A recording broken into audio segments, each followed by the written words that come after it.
Poursuivons sur la venue d'Ève. Il faut comprendre l'acte au niveau planétaire. Ève est liée par son père à l'énergie contraire et qui est justement celle qui va permettre la libération totale d'Ève et le renouveau.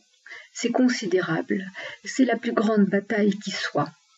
On peut comprendre que le caractère d'Ève, qui est obstiné et volontaire, puisse satisfaire le futur, la demande de Christ et le travail immense qu'elle aura le devoir d'accomplir à mes côtés pour prendre ensuite ma succession, pour porter le plan devant tous jusqu'à sa mort. C'est très beau.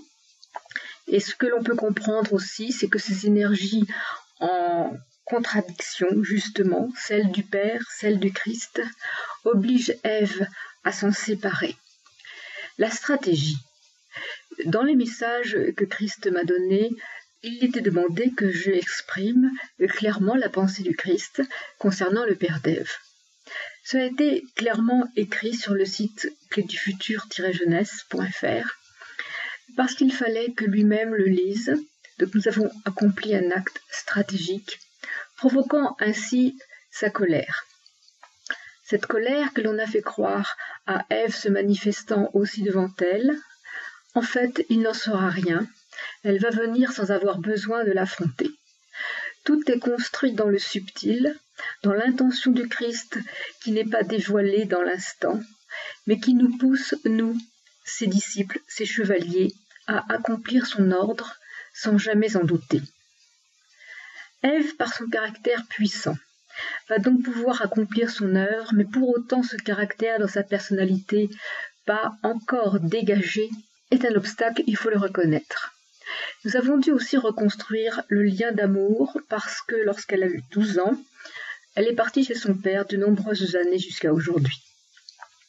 Ce qui fait que mon amour inlassable a été nécessairement exprimé par SMS, par nos dialogues, par mon soutien constant, sans jugement, sans jamais avoir un instant d'impatience, de déception, d'interrogation dérangeante. Ainsi, elle a vu ma stabilité en amour, en don, et c'est pour elle un refuge. Voilà pourquoi nous avons construit en ce temps très long, très grand, mais en même temps nécessaire, parce que c'est la date cosmique du solstice d'hiver, 21 décembre 2016, qui fait pour nous le total renouveau.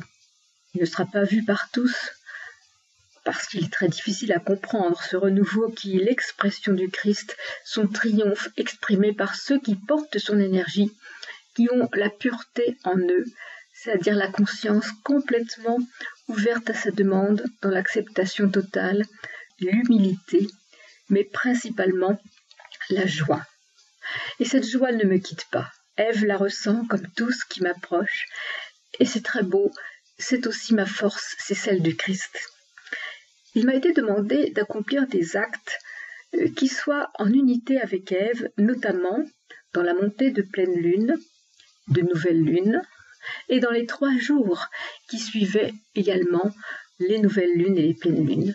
Ce temps important permet d'ancrer complètement l'acte dans la volonté du Christ, s'exprimant à la date juste. Date que nous ne savons jamais. Ainsi, lorsque j'ai cuisiné à la demande de Christ, j'étais dans cet état de don, d'amour, de préparation concrète à sa venue immédiate. J'ai cuisiné des jours et des jours, l'attendant à chaque instant.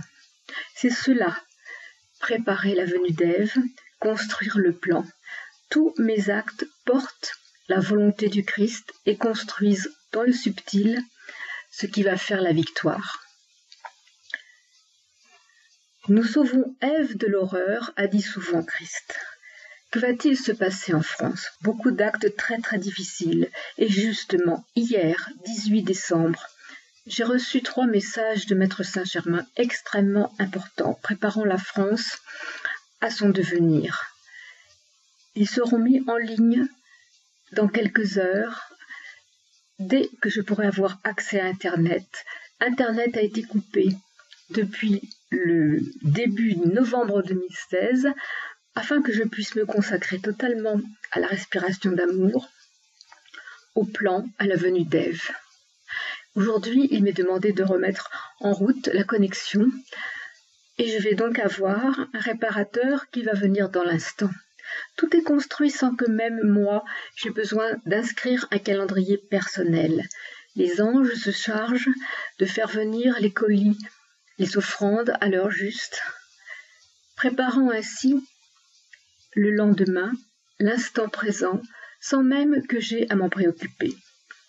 J'y suis habituée à présent, ça n'a pas été facile, parce que j'ai une nature qui ne demande pas, qui n'attend pas, et maintenant je n'ai plus rien à faire d'autre qu'à me confier aux anges qui agissent sans que j'aie même besoin de le demander. C'est extraordinaire. Nous pouvons aussi dire que l'arrivée d'Ève, justement se séparant ainsi de l'énergie contraire la plus puissante aujourd'hui, celle qui a empêché le plan de se réaliser jusqu'à maintenant, c'est la grande délivrance du monde. C'est si beau, si puissant, que nous devons tous nous en réjouir. Vous pouvez comprendre pourquoi il a été mis tant de temps pour préparer Ève. Son âme est puissante et prête, sa personnalité, dans l'acte qui arrive, acte rude, il faut le reconnaître, la détachant brutalement de l'endroit où elle se trouve, Nantes, pour la faire monter sans regret dans le train et me rejoindre. C'est à la fois fort et beau, et nous pouvons dire que grâce à l'unité de la famille divine, et pendant que Ève vient, nous avons aussi construit l'unité de la famille plus grande, les petits-enfants qui seront aussi présents près de moi. Christ n'est pas resté juste sur l'acte d'Ève, il a averti les chevaliers, il a construit le futur, préparé Bori, l'endroit où les chevaliers pourront se retrouver, où l'énergie sera là aussi, dépendant de l'Arche d'Alliance. Nous avons toutes les données, tout est prêt, l'acte est mûr, nous attendons Ève. C'est si grand qu'il est important que je vous le témoigne, que je vous donne cet instant de joie et que nous puissions ensemble faire face au futur, parce que nous savons que nous ne pouvons construire un acte sans être totalement dans l'amour du Christ, dans sa volonté, dans l'humilité. Nous poursuivrons.